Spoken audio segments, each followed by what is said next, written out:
So today I want to talk about Kamala Harris entering the race, replacing Joe Biden, which is funny because people were talking about this for so long, like a lot of right-wing people saying that, oh, they're going to replace Joe Biden with someone else. Like people were saying this a year, 2 years ago, even longer than that. And a lot of people, especially on the left, were saying, oh, that's a conspiracy theory. There's no way Biden's going to be replaced. He's the nominee.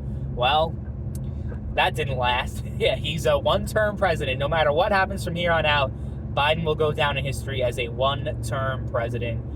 And it begs the question, that a lot of people have been asking, okay, if Biden is not fit to serve for another term, why is he fit to be president right now? And it's funny because, they're talking about age now. Of course, they're saying Trump is too old. He's senile. They weren't talking about that a day before the fucking debate. Of course not. But now they're making it an age issue because, Biden was a few years older than Trump. They were never talking about age. They were only starting to talk about it and forcing him to step down when he had what happened at that debate performance. At that point, you couldn't even hide it anymore. You couldn't hide his cognitive decline. You couldn't hide the fact that he was just completely unfit to serve as president, and to especially 4 more years. Imagine how Biden's going to be in 4 more years, if he even is going to be around in 4 years. So that's the other component of it. But that was just a whole shit show.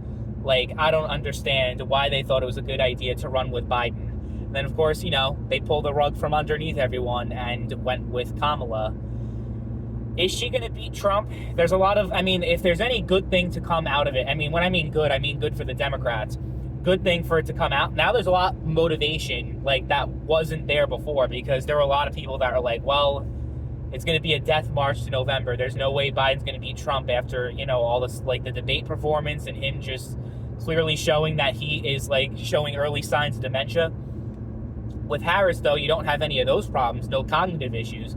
But the issue with that is Biden and Trump were running neck and neck in the polls, up until the debate, right? But Biden was still at a 38. Actually, Biden was behind in the polls. He was slightly behind. Nationally, it was about even, but in the swing states, it wasn't so even. And Trump was showing a consistent lead over Biden in the polls before the debate. And then after the debate, it was his lead grew even more. But Biden's approval was only in 37, 38%, even pre-debate. And Kamala Harris's approval rating is the exact same, and her favorability rating is the exact same as Biden's. So I don't necessarily buy the whole idea that she is such a strong candidate, and just because she's in the race now, it's over for Trump, and Trump has no chance of winning now that Trump's not running against a geriatric old man with Alzheimer's, right? Kamala, I think it's funny the way they're framing this entire campaign now. Prosecutor versus felon. We're going to really talk about Kamala Harris's fucking record as prosecutor, because it just shows that these people believe in nothing. If they're really talking about her as a prosecutor and really just touting that and pumping that up, oh yeah, she was such a great prosecutor. Really, we're gonna really say that? Because I remember during the Democratic primary in 2020, part of the reason why she did so horribly is Tulsi Gabbard fucking wiped the floor with her. And other Democrats were talking about your record. You were locking up a lot of black people, just not even black people in general. But it was a lot. It was a lot of African American people that their lives were pretty much destroyed. They were thrown in prison over drug offenses that really weren't enough to warrant that.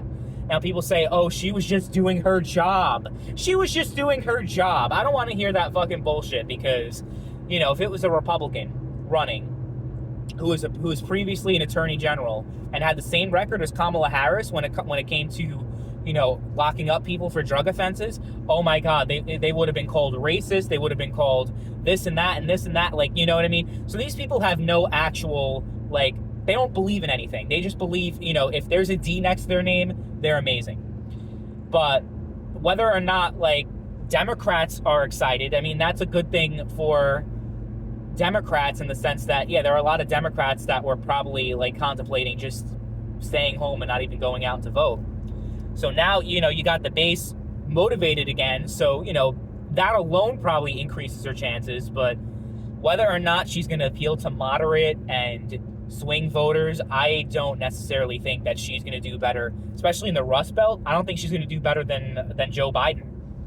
Because Joe Biden, even with dementia, is a stronger candidate in Michigan, Wisconsin, and especially Pennsylvania than I think Kamala ever will be. And the way Pennsylvania is, if you don't have Pennsylvania, you're pretty much not going to win the election. Pennsylvania is the new Florida at this point.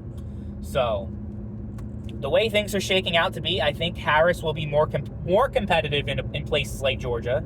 I think she'll do better in Atlanta than Biden was going to do.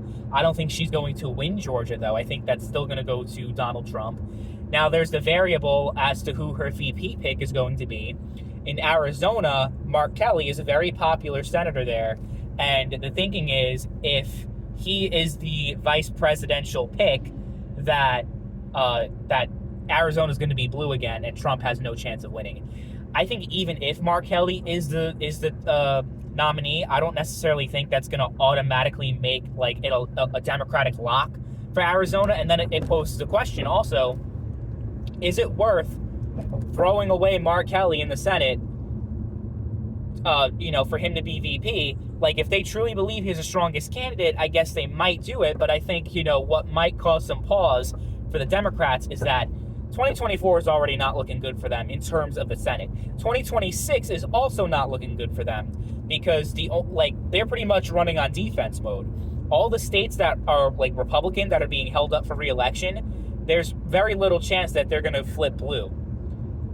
But there are blue seats that are vulnerable, like Michigan and Georgia. Remember, John Ossoff is up for re-election in 2026. Then if you throw Arizona in there, because how this works is that if Mark Kelly becomes vice president and is forced to resign from the Senate, yes, the Democratic governor will replace him with another Democrat.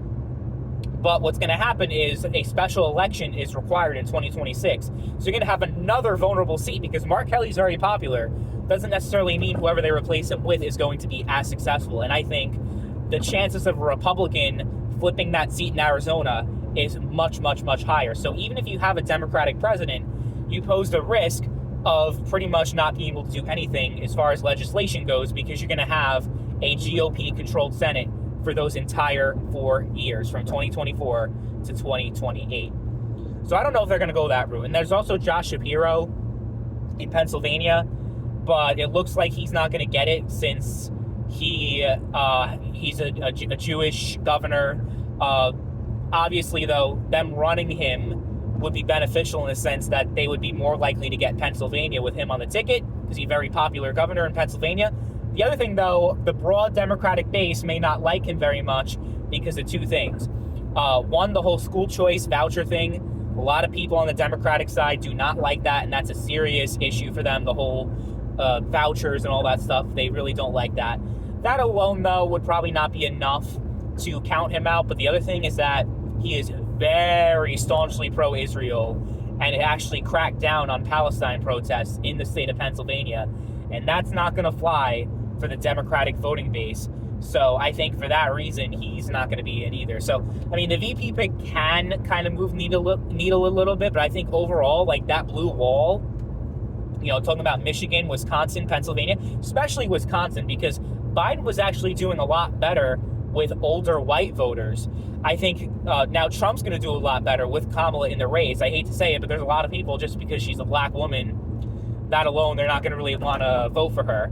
So, I will admit there are some people who will not vote for her just because of her skin. But people are also on the other side are making out to be, if you don't support her, you're automatically a racist. You're automatically a sexist.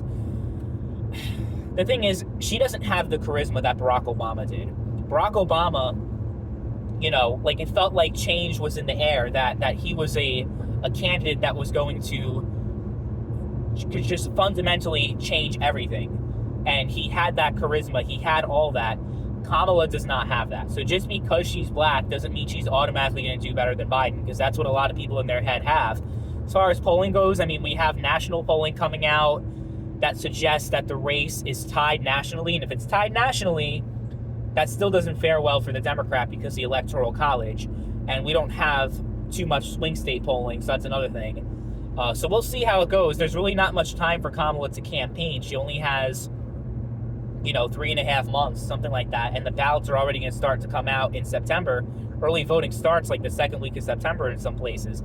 So I don't know. I'm not convinced that the tide of the election has completely shifted. It's definitely going to be a harder campaign for Trump to run, in the sense that, he's pretty much going to win by default, because he doesn't even need to say anything. Just let Biden talk and let him fumble and say all these things that make no sense, and him, like, clearly showing that he is not fit to serve, But now that Kamala is someone that has working brain cells, and she is not cognitively, like, she has her brain together, whether you like it or not. On that regard, she's definitely an improvement over Joe Biden. I can tell you it hasn't changed my decision in voting. I'm definitely voting for Trump. It's not even close. Absolutely voting for Donald Trump, and I hope that Trump wins. If Kamala wins, I mean, I just view her as another Hillary Clinton type candidate, like, just very establishment, just stepping over other people in order to to get to the top. Like, I don't see her as, like, a genuine person who actually cares about the people. She doesn't give a fuck, and you could say that about Trump, but he's just a lot more authentic, in my opinion, than Kamala ever will be. So I don't know what, like, definitively, if Kamala's gonna win and Trump's definitely gonna lose. I mean, I still feel like Trump's gonna win. I think their chances are higher than just sticking with Biden, to be fair. But I don't know. All I'm gonna do is just hope that she doesn't get in.